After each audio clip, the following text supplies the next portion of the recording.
Short stories with रोशनी के सुनने वालों का एक बार फिर से स्वागत है।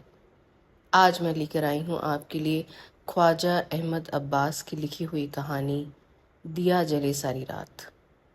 ख्वाजा अहमद अब्बास प्रसिद्ध फिल्म निर्देशक, पटकथा लेखक और उर्दू लेखक थे।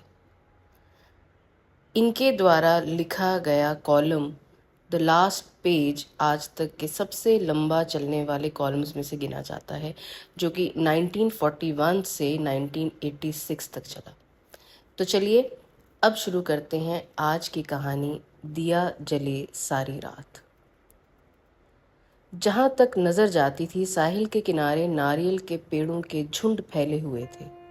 सूरज दूर समंदर में डूब रहा था और आकाश पर रंगारंग के बादल तैर रहे थे।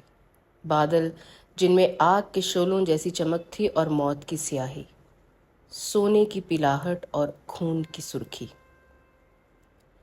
ट्रेवनकोर का साहिल अपने कुदरती हुस्न के लिए सारी दुनिया में मशहूर है।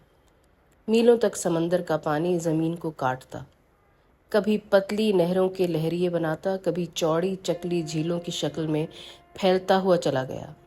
उस घड़ी मुझ पर भी इस हसीन मंजर का जादू धीरे धीरे असर करता जा रहा था। समंदर शीशे की तरह साकीन था, मगर पश्चिमी हवा का एक हल्का सा झोंका आया और समंदर की सतह पर हल्की हल्की लहरें ऐसे खेलने लगीं जैसे किसी बच्चे के होठों पर मुस्कुराहट खेलती है। दूर, बहुत दूर कोई मछेरा बांसुरी बजा रहा था, इतनी दूर कि बांसुरी की पतली धीमी तान फैले हुए सन्नाटे को और गहरा बना रही थी। मेरा नाव वाला भी इस सहर आफरी माहौल से मुतस्सिर मालूम होता था। जैसे ही हमारी लंबी पतली कश्ती नारियल के झुंडों को पीछे छोड़ती हुई खुले समंदर में आई, उसने चप्पू पर से हाथ हटा लिए। समंदर की तरह वो भी खामोश था। कश्ती न आगे जा रही थी न पीछे, लहरों की गोद में धीरे धीरे डोल रही थी। फिजा इतनी हसीन, इतनी शांत, इतनी ख्वाबावर थी कि जरा सी हरकत या धीमी सी आवाज भी उस वक्त के तिलस्म को तोड़ने के लिए काफी थी। कश्ती डोल रही थी। कश्ती वाला चुपचाप टकटकी बांधे सूरज को डूबते हुए देख रहा था। मैं खामोश था। ऐसा लगता था कि हवा भी सांस रोके हुए है, समंदर गहरी सोच में है और दुनिया भी घूमते घूमते रुक गई है। मैंने पीछे मुड़कर देखा। कस्बे को हम बहुत दूर छोड़ आए थे। अब तो साहिल के किनारे वाले नारियल के झुंड भी नजर न आते थे और दूर से आती हुई ट्रेन की सीटी की आवाज ऐसी सुनाई देती थी जैसे किसी दूसरी दुनिया से आ रही हो। ऐसा लगता था जैसे इस छोटी सी कश्ती में बहते बहते हम किसी दूसरे ही संसार में जा निकले हों, या 20वीं सदी की दुनिया उसके तमद्दुन और तरक्की को बहुत दूर छोड़ आए हों और किसी पिछले युग में पहुंच गए हों जब इंसान कमज़ोर था और कुदरत के हर मजहर के सामने माथे टेकने पर मजबूर था। यहाँ समंदर गहरा था और आकाश ऊंचा था, बहुत ऊंचा, और समंदर और आकाश के दरमियान एक नन्ही सी, कमज़ोर सी, हकीर सी किश्ती डोल रही थी। और छोटा सा अधनंगा कश्ती वाला ऐसे लगता था जैसे किसी पुराने ज़माने से भटक कर इधर आ निकला है, जब इंसान ने नाव बनाना और चप्पू चलाना सीखा ही था। सूरज की आतिशी गेंद समंदर की सतह पर एक पल के लिए ठिठकी और फिर धीरे धीरे पानी में डूब गई।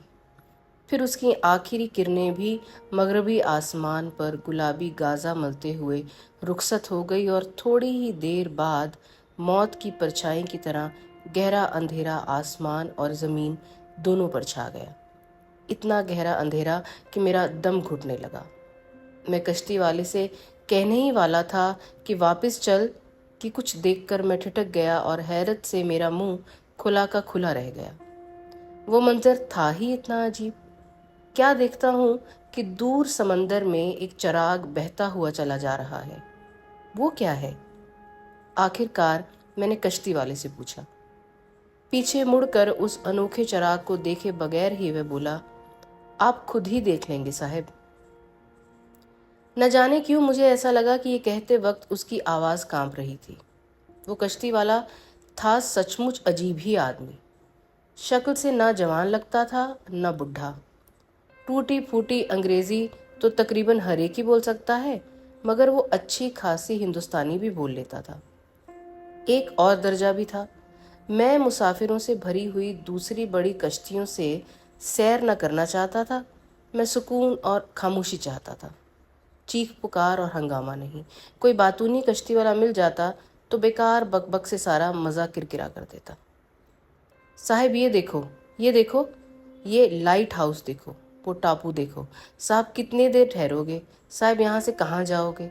साहब तुम कहाँ के रहने वाले हो? साहब बीवी बच्चों को साथ नहीं लाए? मगर मेरा कश्ती वाला मेरी तरह खामोशी पसंद था। घंटा भर में उसने मुश्किल से 2-4 बातें की होंगी। चुपचाप बैठा चप्पू चलाता रहा और इस तमाम अरसे में उसके बारे में मैं सोचता रहा था। इतना बुढ़ा तो न था, फिर उसके चेहरे पर ये झुर्रियाँ कैसे पड़ी? उसकी धसी हुई आंखों में ये दुख की परछाइयाँ क्यों थीं? वह इतना खामोश क्यों था, जैसे जिंदगी से बिल्कुल थका हुआ और बेजार हो, जैसे दुनिया के सारे दुख सुख उस पर गुजर चुके हों और अब वो वहां पहुंच गया हो जहां न दुख है न सुख, सिर्फ एक गहरी अथाह मायूसी है और उकताहट है। हाँ, तो मैंने उससे पूछा, वो क्या है? उसने पीछे मुड़े बगैर जवाब दिया, अभी आप खुद ही देख लेंगे साहब।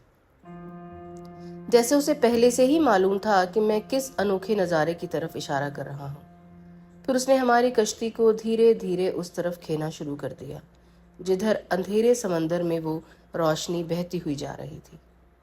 थोड़ी देर के बाद मैंने देखा कि एक और कश्ती चली जा रही है जिसे एक अकेली औरत खे रही है, और उस कश्ती में एक लालटेन रखी है जिसकी रोशनी दूर से मैंने देखी थी।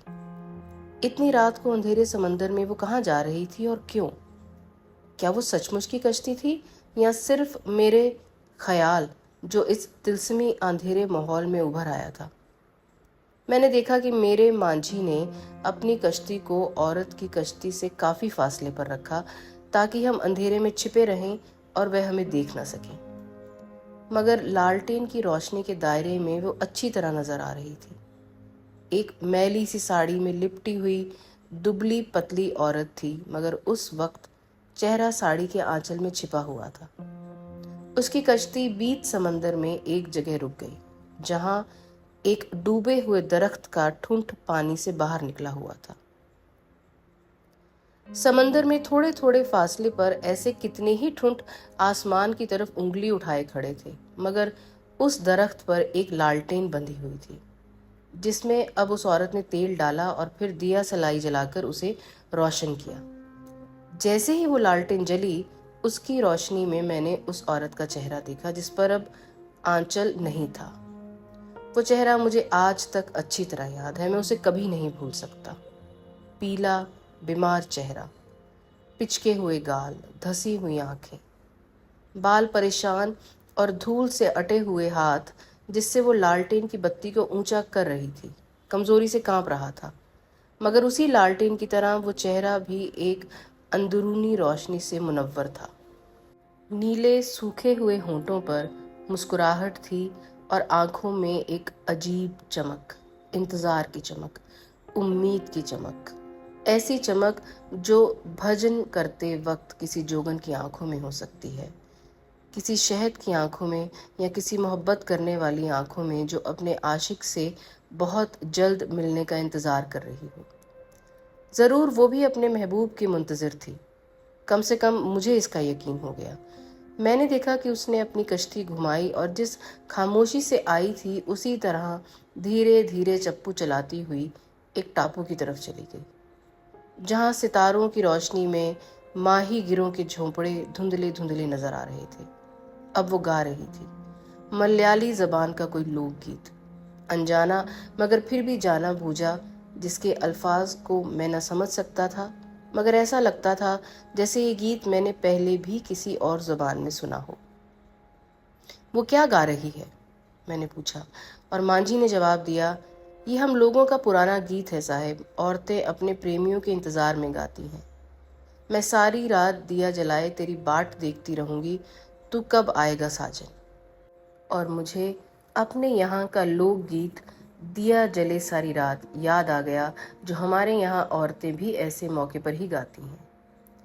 क्या सारी दुनिया की औरतों के मन में से एक ही आवाज उठती है? मैंने सोचा और फिर मांझी से कहा, तो इसलिए वो यहाँ लालटेन जलाने आई थी, ताकि उसका पति या प्रेमी रात को लौटे तो अंधेरे समंदर में रास्ता न खो बैठे। मांझी ने कोई जवाब नहीं दिया। मैंने फिर सवाल किया, क्या उसका प्रेमी आज रात को आने वाला है? अंधेरे में मांझी की आवाज ऐसे आई जैसे वो किसी बड़े दुख के एहसास से बोझिल हो।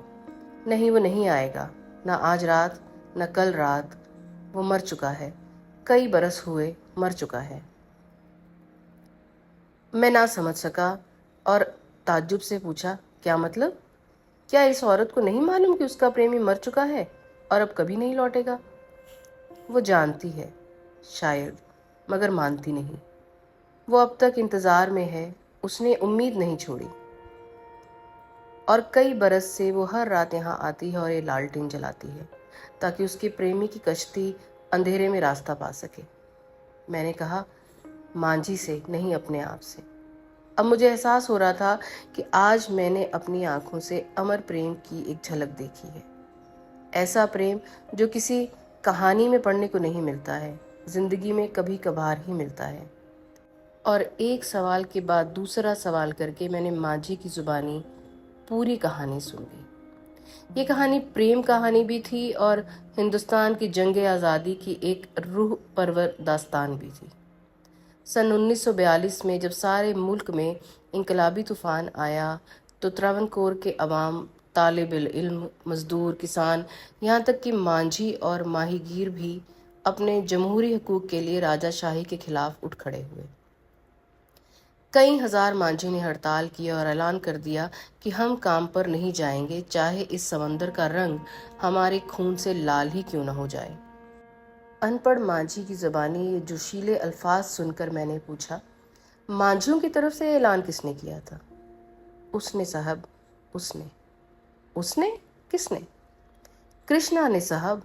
हम मांझियों का लीडर वही तो था तो जात का मांझी, और हमारी तरह कश्ती ही चलाता था, मगर स्कूल में पढ़ा हुआ था और कई साल त्रिवेंद्रम शहर में रहा था, जहां उसने बड़े बड़े लीडरों की तकरीरें सुनी थी।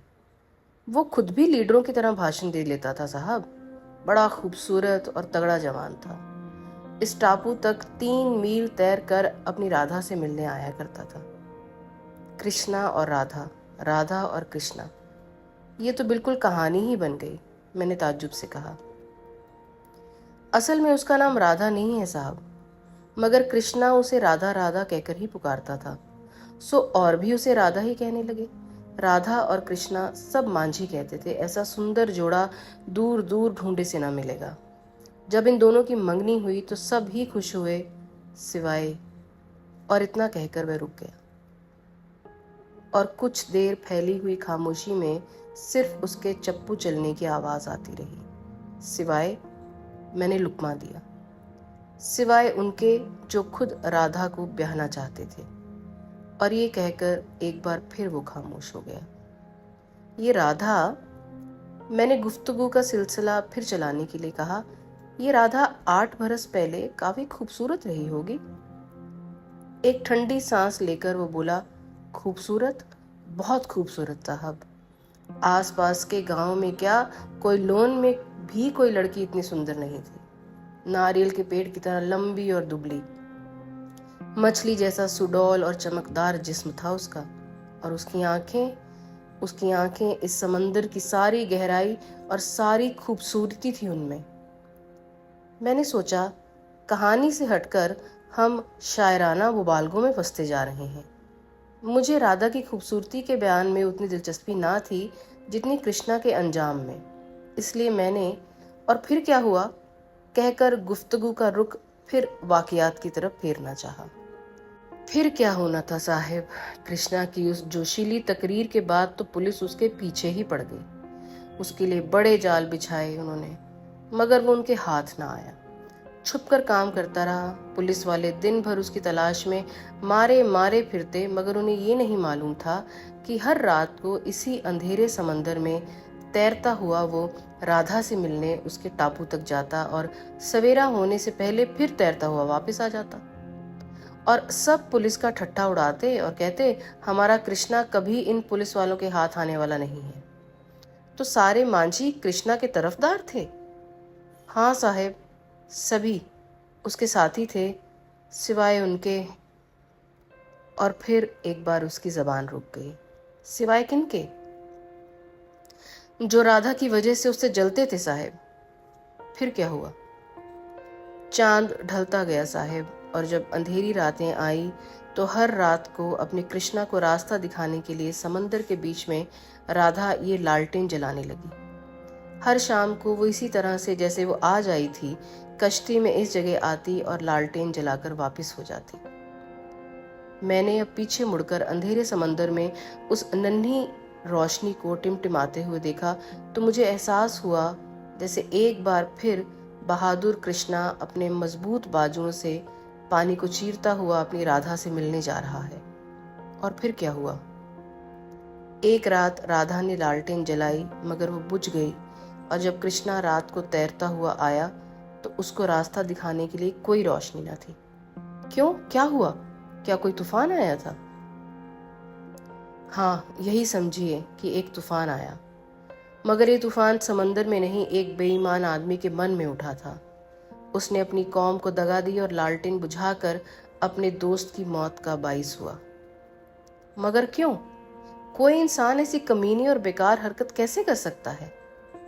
मोहब्बत की खातिर। कम से कम वो यही समझता था साहब, पर उसकी मोहब्बत अंधी थी। मोहब्बत क्या एक बीमारी थी? प्रेम नहीं, एक पागलपन था।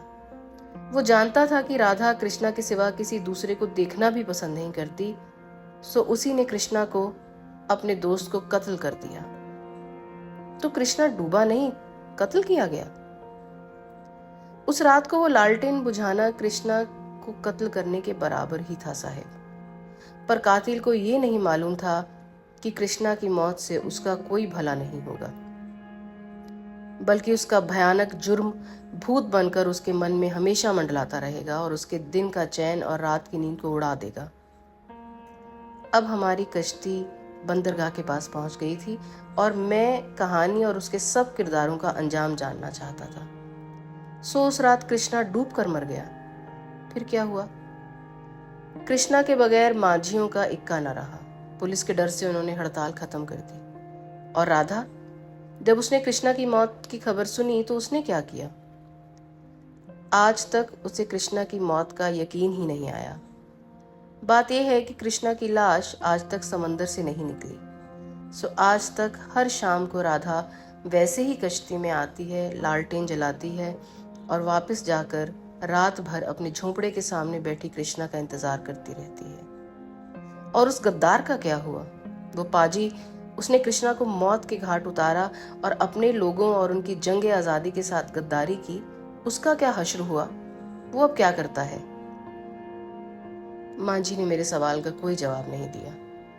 पीठ मोड़े, कंधे और सर झुकाए वो चुपचाप चप्पू चलाता रहा, मगर उसकी खामोशी में उसके मुजरिम जमीर की धड़कन थी। उस वक्त सारी कायनात पर सन्नाटा छाया हुआ था, मौत की तरह गहरा सन्नाटा। कश्ती से उतरने से पहले मैंने एक बार फिर समंदर की तरफ निगाह की। आसमान पर अब हजारों सितारे जगमगा रहे थे, मगर एक सितारा अंधेरे समंदर के बीच में चमक रहा था। ये राधा की लालटेन थी, जो उसके कृष्णा का इंतजार करती रहेगी, आज रात और कल रात और फिर परसों की रात। राधा की मोहब्बत की तरह हमेशा चमकता रहेगा, इसलिए कि ये उम्मीद का सितारा है। दोस्तों, ये कहानी सुनाते सुनाते आपको मेरा मन भी भारी हो गया है, लेकिन आज के समय में जो मोहब्बत और इश्क की दास्तानें हम सुनते हैं, उनका इस दास्तान के साथ कोई मुकाबला नहीं है। समय के साथ प्यार मोहब्बत के मायने भी बदल गए हैं। आज का प्यार एक डेट से शुरू होकर 2-3 बार मिलने पर ख़त्म हो जाता है। राधा और कृष्णा की मोहब्बत जैसी कहानियाँ ना अब हैं और ना ही सुनने को मिलती हैं। चलिए, आज की मुलाकात को अब यहीं ख़त्म करते हैं। मैं मिलूंगी आपसे जल्द ही एक और नई कहानी लेकर।